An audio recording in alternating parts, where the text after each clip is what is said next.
usapang gaming phone talaga mga pangs. Ito talaga panglaban, pangdiinan, palaban tong phone na to mga pangs. Kung magka-gaming phone ako mga pangs, ito yung isa sa mga trip na trip ko mga pangs. Kung gaming phone ang hanap mo, ito, pasok na rin to sa budget mo. Oh my God! China ROM siya, pero downloadable naman mga kapangs yung Play Store niya. Oh, Flip! Ito yung first release ng Lumia na Flip. My God! Yeah. Meron ako nakita dito mga pangs, yung ganitong Google Pixel Fold 5G. Pinindot mo na siya, ito na yung gaming mode niya. Game! Yo, what's up sa inyo mga pangs? Kumusta kayo? Isa maganda at masayang araw na naman ang pagsasamahan natin ngayon. Sa panibagong araw, panibagong video. At today mga pangs, dito tayo sa may Green Hills, dito sa may B-Mall, dito sa may 3rd floor. Ayan o. Kasi meron akong pupuntahan dito. Magka-canvas ako dun sa parts ng PC ko mga pangs. Kasi ina-upgrade ko siya para sa gano'n mas maganda yung paggamit ko ng PC. Kasi natagal siya na i-stock pero okay pa naman yung specs. So dito tayo kasi dito ako bumili ng mga PSU, video card, tapos mga casing, gano'n. So doon tayo pupunta. Ayan o. Yan. Pero after natin yung mga pangs, meron tayo pupuntahan. Gagawa tayo ng mga nagre-request ng gaming phone. Hindi lang gaming phone. Basta yung mga pwede siyang pang gaming, like yung mga Google Pixel, yan. Isa sa mga maganda yung phone ng Google Pixel, di ba? So, kung saan tayo pupunta, so samahan nyo ngayong araw na tumapang. So, tara, punta man tayo dito, tapos punta tayo doon sa pupuntahan natin sa gaming, mga gaming phone. Let's go! So dito mga kapang, sa mga nagre-request sa video na to, kung naghahanap kayo ng mga gaming phone, di ba? Isa pa sa mga pinupuntahan ko dito yung LS Gadget Shop. So before, nagawa ko na ito ng video mga kapang, isa dito sa mga nagpag-boom sa atin before, no? Meron ako nakita dito mga kapang, yung ganitong Google Pixel Fold 5G na 12GB 256. Look at that, man. Hey! Wow! Ganda nito, eh. So yung mga ganito mo na sa magkano binibenta? 43. Yung presyohan talaga ng Google Pixel sa mga gumagamit ng Google Pixel dyan mga pangs. Alam nyo na siguro yung mga presyo, pero sa mga walang idea talaga, medyo mabigat sa pandinig yung presyo. Pero mostly talaga sa Google Pixel is ganun yung presyo. Ang Google Pixel mga pangs, sobrang ganda ng quality nito. Kung mag-phone kayo ng Android, isa to sa mga marirecommend ko sa inyo. Ayan, ito may box ko siya. Hey, twist ITS lang to. So nakikita ko nga naman meron pang ganito. Google Pixel yung mga 8 Pro. Yan. So dalawa yung klase. Merong 128 and 512. Ganda ng kulay niya yun, no? Magkano yung mga ganito niya, madam? Ito yung 38,000, kasi ito yung 31. Kasi ito 512, ito is 128. Mga pas, sinasabi ko sa inyo maganda ang Google Pixel. Sa mga hindi nakakala mga pas, Google Pixel sobrang smooth. Kasi nga yung camera niyan, yung camera talaga kasi niya mga pas, yun yung masabi ko na ito yung kayang tumapad sa iPhone. Yung camera talaga niya ito mga pas. As in. So ito meron sa mga Pixel 7 Pro. May 128. Ito magkano yung ganito? 21. 21,000. Yung mga box na rin siya. Yung mga box pa ito mga pas. So, depende mesa lang kayo kung ano yung mga pwedeng nyo. LS Gadget Shop, play number. Complete, may box pa siya. And then, nandito pa may case, no? Adapter, tsaka yung cord niya. Ito siya mga pangs, oh. Look at that, man. Ito yung itsura niya mga pangs. Medyo makapal lang talaga siya, pero yung bezel niya talaga sobrang nipis na. Tingnan nyo yung bezel niya, no? Diba? Usapang gaming phone talaga mga pangs. Ito talaga panglaban, pangdiinan, palaban tong phone na to mga pangs. Kung naghahanap kayo ng isang gaming phone, eto. Pero yung presyo kasi nito hindi siya pang budget phone na gaming phone. Gaming phone kasi talaga siya. Ito talaga yung nilalaban sa mga ROG, no? Yes. So dito, available dito kay Madam. Kaso yung mga ganito hindi maramihan na. Hindi maramihan. Isa, dalawa, kung nagkakataon meron siyang stock. Pero kung sa ganitong Madam, nasa magkano binibenta to dito? 40. 40. Pinaka-price talaga nito, hindi... 49,999 sa SRP sa mall. Ito kasi with box na to. Kompleto naman siya with original case. Yun, eh. Kung magka-gaming phone ako mga pangs, ito yung isa sa mga trip na trip ko mga pangs. Red Magic baka naman.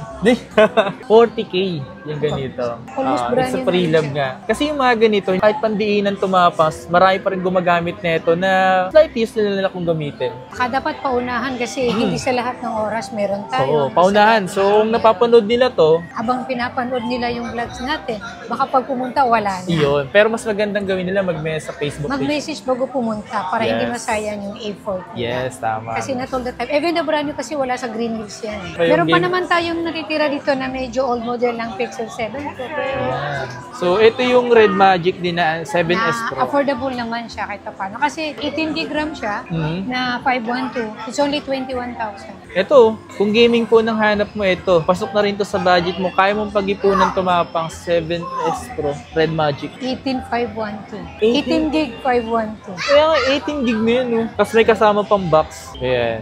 Kasama pang box. Kompleto, pati adapter ba kasama pa? Yes. Yun, no? Ito yung mga gaming phone dito ni Madam. Kagandahan kasi sa gaming phone kasi, meron sila dito yung ganito. Alam. Ito yung normal niya, no? Pag ginagamit mo siya mapas. Pero pag pinindot mo na siya, ito na yung gaming mode niya. Lakas, no? Yung malupit na pangs. Kung magi-gaming phone kayo, hindi nyo binabarat yung sarili nyo kung gusto nyo talaga ng gaming phone. Di ba? Ano to? Xiaomi 14 Pro. Xiaomi 14 Pro 5G. Best for camera and for gaming na rin siya kasi Snapdragon na rin. So, ito Has siya. 120 watts adapter. Ito rin, no? Isa rin to sa pambakbakan na phone ngayon. Talagang kaya rin sumubay sa mga gaming phone. Na gaming phone talaga mapangsa. Ayan. Kasi may tinatawag na entry level, mid-range, tsaka yung mga flagship, di ba? So yung mga ganito, ito talaga yung pangmalakasan. So pagdating sa ganito, madam, nasa magkano naman yung presyo nito? Nasa 34,500. Hindi yung camera nito. Yung camera, min, talagang kayang tumapat, no? Hey, linaw nga, ganda nga ng camera nito. Tsaka pag hinawakan mo siya, no, ang sarap niya hawakan, Yeah. di ba? Comfy sa kamay. Oh, Sakto comfy lang sa yan. kamay, oh. Tapos hindi siya age. Talaga, pa-flat na siya, no? Pa-flat. Hindi masyadong Pag-flat. age. Tsaka yung pagka-flat niya kasi, lalo dito sa kanyang frame kasi, hindi masakit hawakan. Yes. Di ba? Tapos ito yung nakasunod sa kanila. Which is mas higher yung high-end yung 14 Pro. Pero may affordable naman yung 14T Pro natin. Ito. Just released, I think 2 months ago lang. Kumansago lang to. Yung frame niya parang titanium na, And no? then, wala na sila ngayong release na may kasamang adapter. Wala Tinanggal na. na rin siya. Sige nga USB na lang yung kasama. Wala na nga siyang kasama. That's 12 gig RAM 512, Yan. Octa-core na siya na 3.4 GHz. 32,000. 32,000 to. Yes. Magkano Kasi ba dito? originally price niya is 39,999 to. Ito siya is 34,500. 34.5 Yes, to. kasi nasa 40 plus pa naman yung SRP niya sa mall.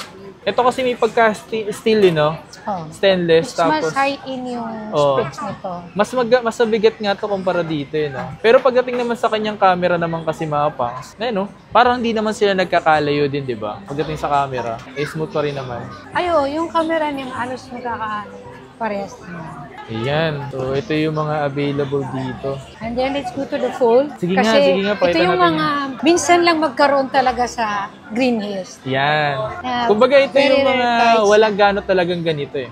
Siguro, 1 in a million lang sa Green Hills. Pwedeng isa o dalawa lang kami nagkaka-stack ng ganito. So, kompleto with box pa pala. Yes, ito. Asan ba yan? Yan. Ayun, oh. Ito siya. Xiaomi Mix Fold 3. Saan ba yan? Oh my God! China ROM siya, pero downloadable naman mga kapangs yung Play Store niya. Very easy to download naman.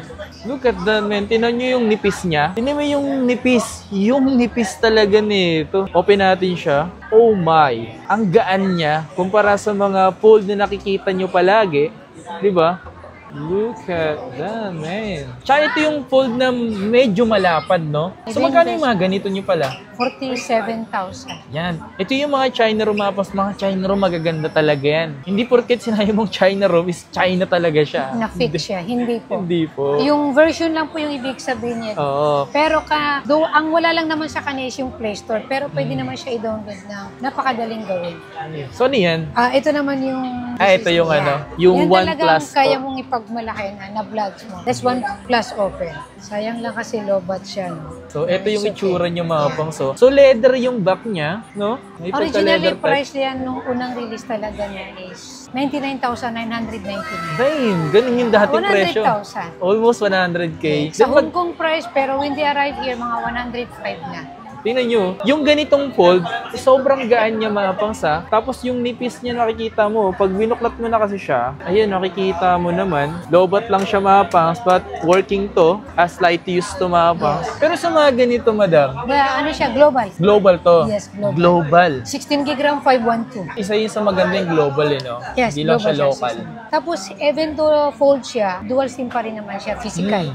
Magkano yung ganito dito? 62,000. Yun, no? Sa mga nakaka-gets lang kung bakit ganun yung mga presyo ng mga to, sa mga may alam lang pagdating sa mga phone.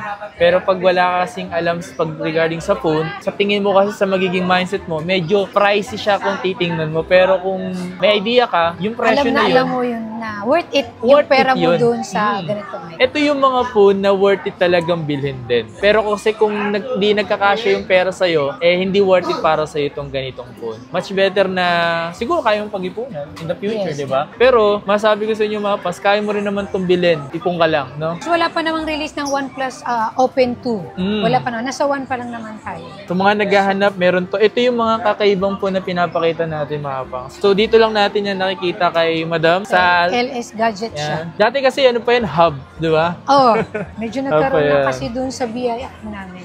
XE14. Ano, XE14. Kaya lang nagre-reshuffle kami. So, kailangan before kayo pumunta, May mess talaga. pa-message na lang o pa-text na lang kami dun sa number na to. Ayan o, LS Gadget Shop.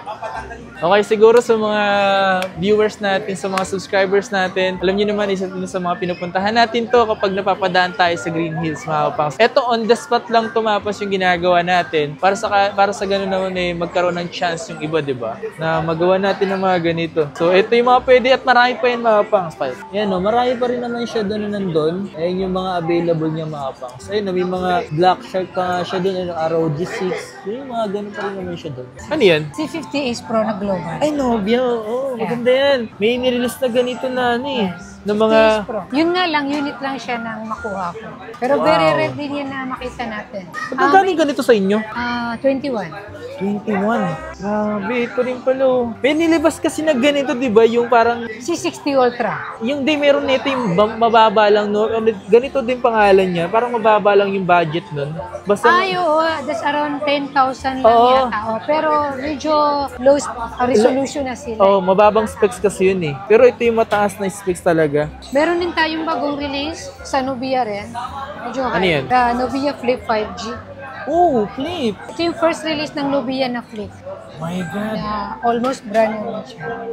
Nobia Flip. Okay, no? So, parang ang premium niya tingnan, no?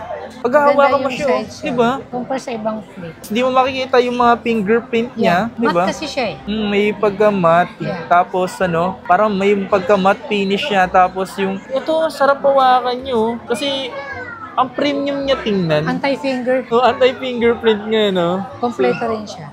Magkano yung ganito? 20. 20. Not bad para sa presyo niya, no? Kasi halos brand new rin ang dating. Kompleto pa. Kompleto pa. Wow, yan yung box. Lahat na yan.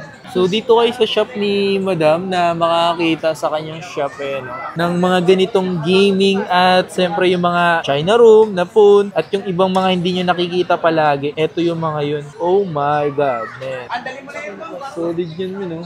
Hanapin nyo lang pala dito si Madam. Ayan, si Madam Aya. Di ba? Tama, Aya. Aya po. Yes. So, yun lang mga pang. Sana gustuhan niyo yung video natin. Please like, comment, and subscribe. Magkita sa mga susunod na video. Please like, comment, subscribe. Peace out. Yeah.